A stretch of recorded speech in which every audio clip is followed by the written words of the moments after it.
Welcome into Bengals Breakdown. I am Tom Downey. Several interesting topics to get into on today's show, but of course we're going to begin with the injury news surrounding JaMarr Chase. Chase did not practice during the Bengals walkthrough on Tuesday. Now, I will make note, it's the walkthrough on Tuesday, so it's an estimated participation report, but it is still noteworthy that Chase was DNP despite no indication going into that practice report that Chase was battling any type of injury at that stage. So Chase having some type of ankle injury, I would lean towards it being more minor. Zack Taylor did not mention it at his pre-practice. It's kind of a late-night walkthrough the Bengals did on Tuesday. I think I speak for everyone watching when we want JaMarr Chase to play this week. So let's send some good vibes out into the universe and try to keep Chase healthy. If you want Chase to play in a critical game for the Bengals' playoff chances against Minnesota, then like today's video right now. Back to the Zack Taylor side of it here. He was asked at his press conference, like, hey, any injuries you guys are dealing with? He goes, nope, everything is positive so far.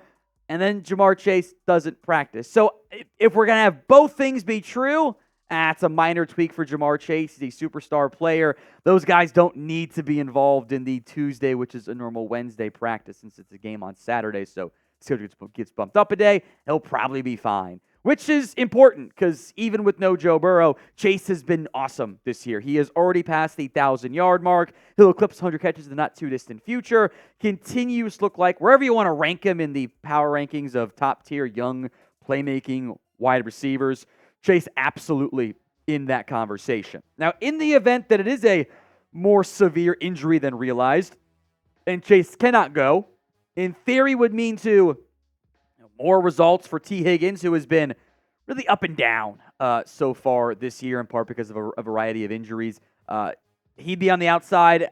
Probably some Trenton Irwin. There obviously is a good connection there between Irwin and Browning from their backup days. Wouldn't mind seeing some more of Andre Yoshivas, who's flashed in a small sample size this season for the Cincinnati Bengals. More injury notes to come, but what is your concern level over the JaMarr Chase injury? Scale it for me from 1 to 10. 1 on the low end, 10 on the high end. It is the pinned comment of this video. You know the drill. If the ad comes here on YouTube, take advantage of it. Head down there. Let me know. I'm on the lower end right now. This is not a, oh my God, he got a panic stage for me. I think it's just, let's wait and see what happens. Don't freak out too much from that perspective. I think all JaMarr Chase needs at some point this week is a limited session. He could get that later today on Wednesday. He could get that on Thursday. I wouldn't even be that shocked if it just bumps all the way up to full or something along those lines. I think the Bengals are likely just being extra careful here. They've still kind of coming out of that whole Joe Burrow investigation, which Mike Florio is still very triggered about. I think they're going to be extra cautious, not only from that angle, but also with the just JaMarr Chase injury. He's too important short-term, long-term to risk making something, even if it is minor, worse at a somewhat meaningless walkthrough practice for him. Other Bengals injuries I do want to mention, we'll go in reverse order here. Jake Browning was full with a forearm, which I feel like the Bengals put on there just because of the whole Joe Burrow ridiculousness, where he had the weird thumb cramp apparently, and guessing it was probably more of a forearm cramp, and it just kind of led to some weird nerve stuff as a result. So I think they put him on there because he was full, though, nothing to be concerned about there. Same with Mitchell Wilcox and Chidobe Awuzie. So minor dings, bumps, and bruises, but if they're full, they'll be good to go. 2 players were limited, but in almost all cases, limited on what amounts to a Wednesday practice means that player will be able to go. That's DJ Turner with an ankle issue, Tyler Boyd with a foot and an ankle problem. The other kind of more special teams-focused injury to monitor, Joe Bachie did not participate with an oblique injury. We'll keep an eye on that one throughout the week, but outside of Chase, nothing really that concerning at this stage. Today's show is made possible by Prize Picks. It is the easiest and most exciting way to play daily fantasy sports. 8 of my last 10 flex plays have hit. I love the flex play. Just got to get 2 out of 3 right, and I'd only have hit 2 out of 10 if it were not for the flex play. Going to ride again this week. Lamar Jackson, Jake Ferguson, Tony Pollard, all more than on their player stat projections. I also love the reboot policy, which almost saved me when Joe Burrow went down, but unfortunately that didn't hit because no one else on the picks hit because it was a bad game for the Bengals offense because Joe Burrow got hurt. But the reboot policy allows your picks to stay in play in the event of injury. Player goes down in the first half, they don't return, your picks stay alive. Go to prizepicks.com/CLNS and use code CLNS for a first deposit match up to $100. Link will be in the comments section and the description of today's show. Let's move to Jake Browning and the hype and excitement and buzz, etc., on the Bengals' now starting quarterback. He's emerged as a viable option, as at least a backup quarterback who can sub it and play games for you. He's played awesome the past 2 weeks. We can have the debate about whether it's going to turn back into a pumpkin or not, but it's been fun, and it's now led to multiple different bloggers and outlets, etc., going, could Jake Browning be the next Brock Purdy? Because everyone wants the next Brock Purdy. Everyone looks for the next Taysom Hill. Everyone looks for the next Deebo Samuel. The unique outliers, everyone wants to find the next one. In the last 2 weeks, though, Jake Browning's played awesome football. 82% completion rate, which is absurd. 629 yards, 3 touchdowns, 1 interception. And for the most part, the advanced numbers also look good. So a lot of advanced stats we're going to throw at you guys. I'll explain them all. Success rate, relative to down and distance situations, was your play successful? Second in success rate, there are 35 qualifying quarterbacks in the last 2 weeks here for these stats. He's third in yards per attempt. He's second in EPA per play. It's expected points added. It's the overall health of your offense. So it matches up normally with success rate. Completion percentage over expectation, very high there, plus 13.2%. That's second most. 0 turnover-worthy plays. That includes the pick. PFF did not assign the blame to that one on Browning. But there are some negative ones here.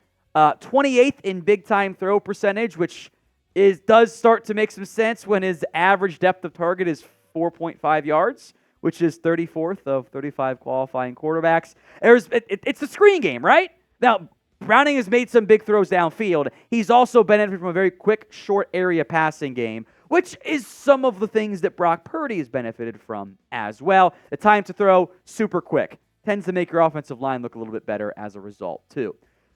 We'll spend some more time on this in my thoughts, but is Jake Browning the next Brock Purdy? And maybe you can find some trade value for him since he's not going to replace Joe Burrow, of course. Y for yes and for no in the comments section.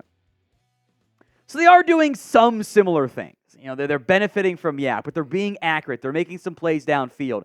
They're not just being, check down merchants or anything. They are making plays. It's also a 2-game sample size. And I think we've seen across the board in the NFL of, hey, maybe we don't let a 2-game sample size or a 3-game sample size, including Steelers, recklessly lead to chaos and massive expectations there. I'm getting a little bit too excited if, we're trying to turn Browning into a borderline MVP candidate quarterback in the same way that Brock Purdy is. I mean, we did the exact same thing with Joshua Dobbs. I was seeing Josh Dobbs, a top 15 quarterback, and he lost his job already. It's not quite how the NFL tends to work. It gets harder the more you play early on. And Browning has one heck of a test this week against the Minnesota Vikings. The Vikings have been one of the most successful defenses this year and a very challenging defense to beat with the way they bring pressures and blitzes, and they will try to confuse Jake Browning, and I think there will be some moments that does go down. I also want to make this note, though. I want to credit the coaching staff. Not all credit goes to them, but a good amount of them. They have, Zack Taylor might say, we haven't done anything different. They have done things different. 3 great elements, as pointed out by The Athletic recently, versus the healthy Burrow time frame versus Jake Browning this year. Play action numbers are up. And if this is the 3 games you've had from Browning, you take out that Steelers game, play action's up even higher. 22% with Burrow, 29% with Jake Browning. The biggest change has been shotgun. 88% with Burrow, to 67% with Jake Browning. And that kind of makes some sense. Burrow likes to have the entire thing in front of him, wants to be able to see it, not a lot of back to the defense action because he's a fantastic elite processor. He wants to be able to see it all. Browning is going to use more play action, use more under center stuff, and buy some extra time and kind of make it a little bit more easy. They've added more easy buttons with Browning as opposed to the easy buttons being Joe Burrow being Joe Burrow. Passing plays down a little bit more. The big changes here in the end, they've increased their under center work. They've upped their play action. The screen game success has been nutty. I mean, you had how many big chunk gains via screens alone. Helps to boost your yards per attempt when you're busting out 54-yard screen plays that are, negative air yards relative to the line of scrimmage. That makes it super helpful. And they've also completely dumped the empty personnel. Burrow loves empty. Browning is not a big fan of it, at least not as successful. They haven't run any empty plays the past 2 weeks when they were averaging almost 8 per game with Joe Burrow. We've got Bengals videos for you guys all year long, so make sure you are subscribed, youtube.com/BengalsTV. Do not miss out right here on the channel. Finally, some offensive line conversation here. Cordell Volson was really struggling this year. We at least had the conversation, do you try to bench him? Who could you bench him for? The overall numbers this year still do not look great. Make no mistake about it.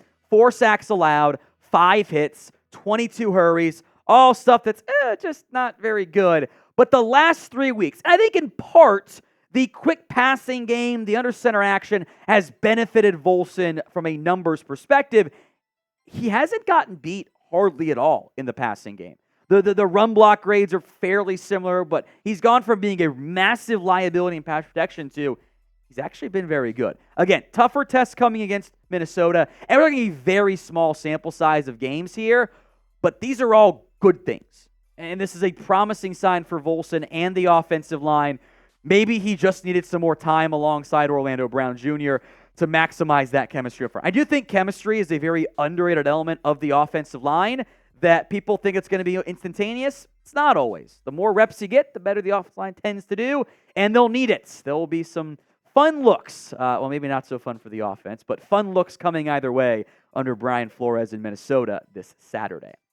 So before we go, overall this year, grade Cordell Volson for me. A, B, C, D, or F? Sound off in the comments section.